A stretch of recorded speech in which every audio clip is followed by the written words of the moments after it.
துளிர் ஆர்கானிக் செந்திலின் வணக்கங்கள்.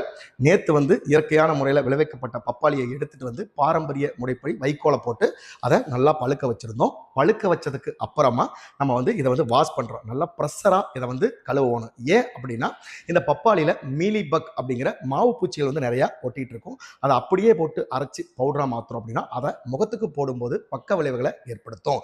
அதுக்காக நல்லா ப்ரெஷர் பம்பை வச்சு ஃபுல்லாக கழுவி எடுத்ததுக்கு அப்புறமா சின்ன சின்ன துண்டுகளாக ஸ்லைஸ் பண்ணணும். ஒரு 5 mm சின்ன சின்ன துண்டுகளாக ஸ்லைஸ் பண்ணதுக்கு அப்புறமா நம்ம சோலாரில் கொண்டு நல்லா பரவலாக அப்படி பரப்பி விட்டு ஒரு 3 to 4 நாள் வரலாம் இதை காய வைக்கணும். காய வச்சதுக்கு அப்புறமா நம்ம எடுத்து கொண்டு போய் நம்ம மிஷினில் போட்டு நல்லா பவுடராக ஃபைன் பவுடராக அரைச்சி பேக்கிங் பண்ணி துளிர் பப்பாயா ஃபேஸ் பேக் பவுடரை கூடிய விரைவில் கொடுக்க இருக்கிறோம். மூழ்காமல் முத்தில்லை, வெட்டாமல் தங்கமில்லை, தட்டாமல் உதவியில்லை. தட்டுங்கள், உங்களுக்காக எப்போதும் உதவ காத்திருக்கிறது துளிர் ஆர்கானிக்ஸ்.